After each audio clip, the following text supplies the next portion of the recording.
तो ऐसे ही नेक्स्ट है इलेक्ट्रोएन्सेफलोग्राफी। तो इलेक्ट्रोएन्सेफलोग्राफी यानी ईईजी। तो ईईजी बेसिकली क्या है? EEG measures voltage fluctuations resulting from ionic current flows with in the neurons of the brain. तो यानी कि जब भी आप कोई बाहर से स्टिमुलस देते हो या अपनी ही थिंकिंग के कारण आपके ब्रेन में जो आपके पास चेंजेस होते हैं न्यूरॉन्स में, यानी इलेक्ट्रिकल चेंजेस होते हैं, उनको नोट करने के लिए आप ईईजी यूज़ करते हो। तो इसमें जो इलेक्ट्रोड लगाने के लिए आप सिस्टम ज़्यादातर यूज़ करते हो, उसको कहते हैं 2040 ना सॉरी उसको कहते हैं 1020 सिस्टम ऑफ इलेक्ट्रोड्स।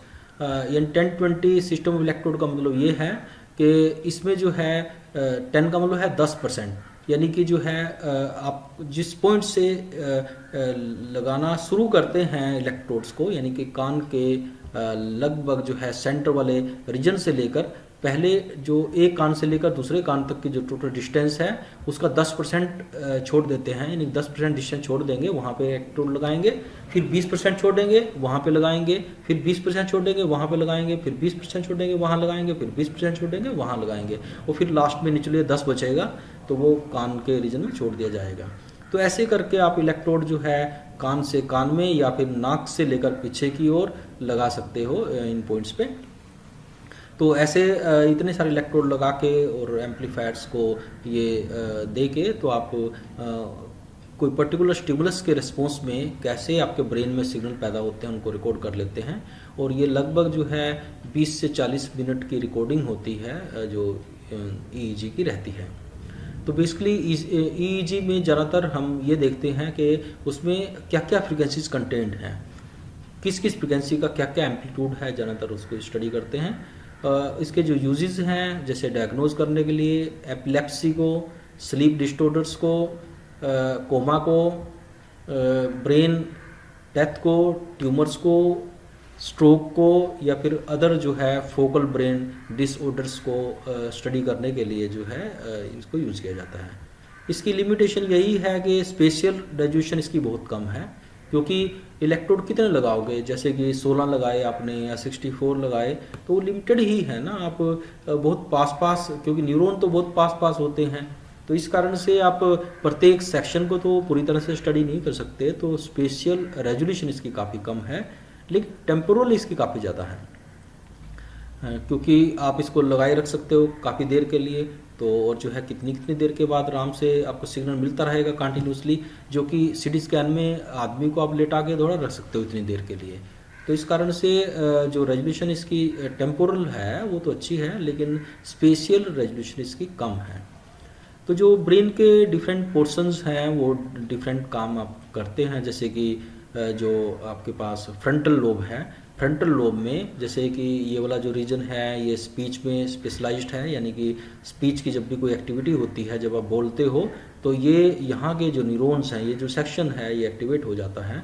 जब आप प्लानिंग वगैरह करते हो तो ये वाला हो जाता है, जब स्मेल के लिए ये वाला सेक्शन हो जाता है, ठीक है। जब आप सुन रहे हो कोई चीज़ तो ये वाला सेक्शन जो कि टेम्पोरल लोब में आता है ये एक्टिवेट हो जाता है। फेशियल रिकॉग्निशन, जब आप किसी को पहचान रहे होते हो तो टेम्पोरल लोब का ये वाला सेक्शन एक्टिवेट होता है। ऐसे ही टच या प्रेशर के कारण तो आपके पास ये वाला आपके पास होता है। मोटर कंट्रोल के कारण, यानी कि जब भी मसल्स को कोई सिग्नल जाता है तो ये वाला पोर्शन एक्टिवेट होता है। लैंग्वेज अंडरस्टैंडिंग के लिए, जब आप किसी की बात समझ रहे हो तो आपका ये होता है, या पढ़ रहे हो ये वाला होता है। तो विजन के लिए आपके पास जो है ऑक्सीपिटल लोब का ये वाला पोर्शन होता है।